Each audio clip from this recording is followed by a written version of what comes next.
Can you help me to better understand how to do that? Yes. Go first to your highest thought about yourself. Imagine the you that you would be if you lived that thought every day. Imagine what you would think, do, and say, and how you would respond to what others do and say. Do you see any difference between that projection and what you think, do, and say now? Yes, I see a great deal of difference. Good. You should.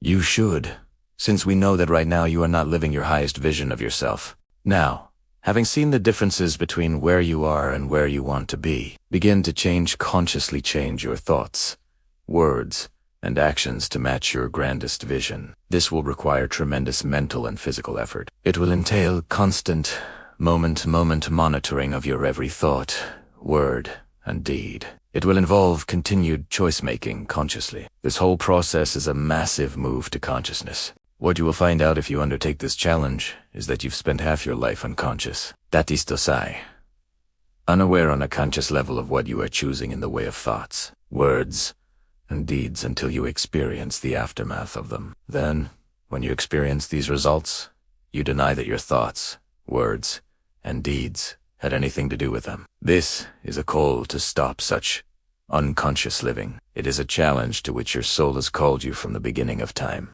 That kind of continual mental monitoring seems as though it might be terribly exhausting. It could be, until it becomes second nature. In fact, it is your second nature. It is your first nature to be unconditionally loving. It is your second nature to choose to express your first nature, your true nature, consciously. Excuse me, but wouldn't this kind of non-stop editing of everything I think, say, and do make Jack a dull boy? Never. Different. Yes. Dull. No. Was Jesus dull? I don't think so. Was the Buddha boring to be around? People flocked, begged to be in his presence. No one who has attained mastery is dull. Unusual, perhaps. Extraordinary, perhaps. But never dull. So do you want your life to take off? Begin at once to imagine it the way you want it to be and move into that. Check every thought, word, and action that does not fall into harmony with that. Move away from those.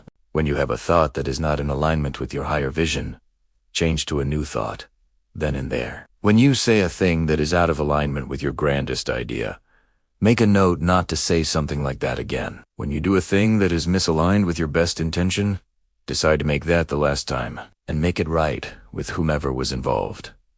If you can. I've heard this before, and I've always railed against it, because it seems so dishonest. I mean, if you're sick as a dog, you're not supposed to admit it. If you're broke as a pauper, you're never supposed to say it. If you're upset as hell, you're not supposed to show it. It reminds me of the joke about the 3 people who were sent to hell. One was a Catholic, one was a Jew, one was a New Ager.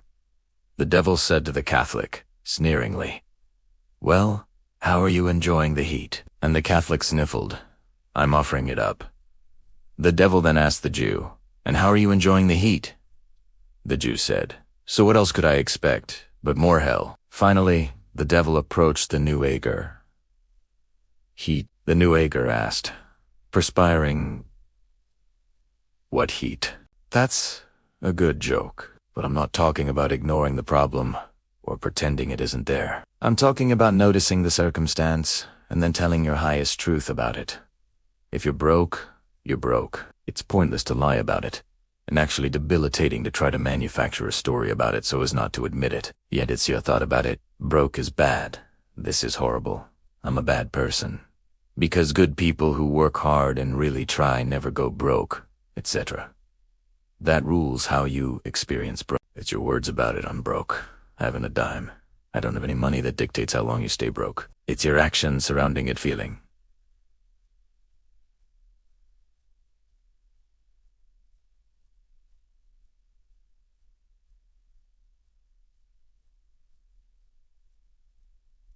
Sorry for yourself, sitting around despondent, not trying to find a way out because what's the use, anyway?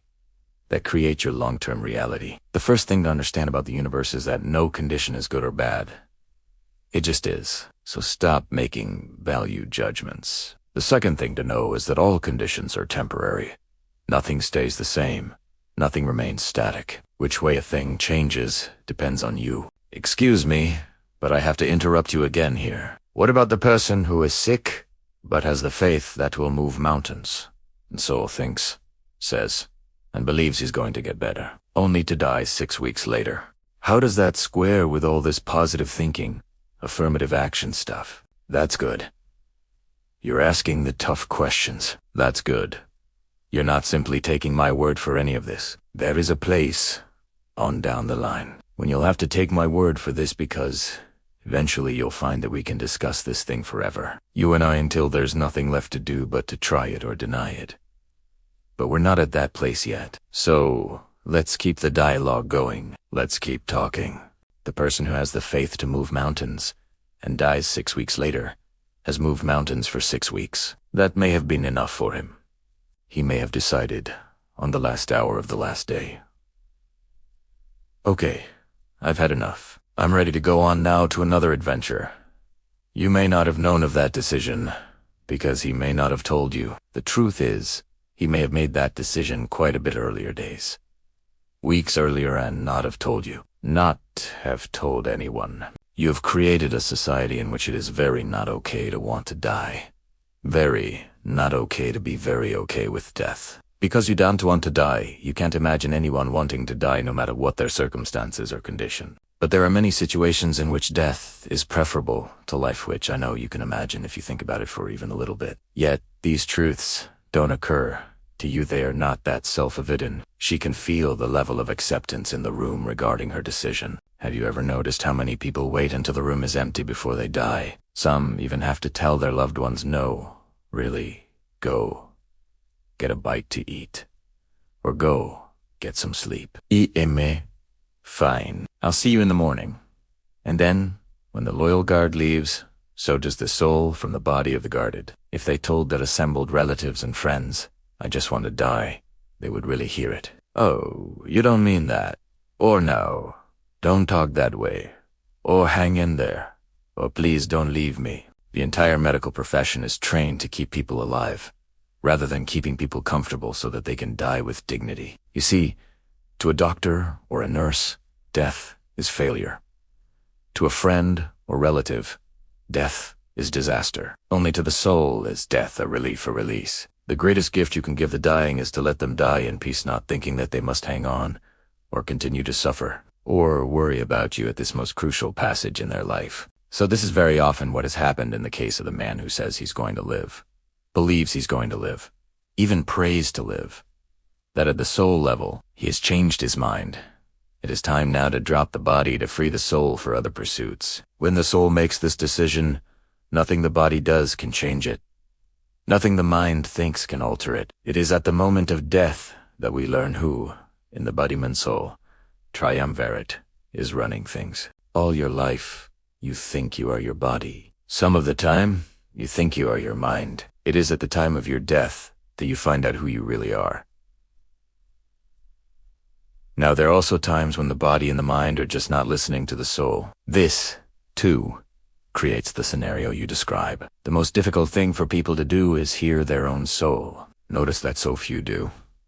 Now, it happens often that the soul makes a decision that it is time to leave the body. The body and the mind of her servants of the soul hear this, and the process of extrication begins. Yet the mind ego doesn't want to accept. After all, this is the end of its existence, so it instructs the body to resist death. This the body does gladly, since it too does not want to die. The body and the mind, ego, receive great encouragement, great praise for this from the outside world, the world of its creation. So the strategy is confirmed. Now at this point, everything depends on how badly the soul wants to leave. If there is no great urgency here, the soul may say, all right, you win. I'll stick around with you a little longer. But if the soul is very clear that staying does not serve its higher agenda, that there is no further way it can evolve through this body, the soul is going to leave, and nothing will stop it, nor should anything try to. The soul is very clear that its purpose is that is, soul purpose and its sole purpose. It is not concerned with the achievements of the body or the development of the mind. These are all meaningless to the soul. The soul is also clear that there is no great tragedy involved in leaving the body. In many ways, the tragedy is being in the body. So you have to understand, the soul sees this whole death thing differently. It, of course, sees the whole life thing differently. And that is the source of much of the frustration and anxiety one feels in one's life. The frustration and anxiety comes from not listening to one's soul. How can I best listen to my soul? If the soul is the boss, really, how can I make sure I get those memos from the front office? The first thing you might do is get clear about what the soul is after and stop making judgments about it. I'm making judgments about my own soul constantly. I just showed you how you judge yourself for wanting to die. You also judge yourself for wanting to live, truly live. You judge yourself for wanting to laugh, wanting to cry, wanting to win, wanting to lose, for wanting to experience joy and love especially. Do you judge yourself for that? I do. Somewhere you've come across the idea that to deny yourself joy is godly, that not to celebrate life is heavenly. Denial, you have told yourself, is goodness.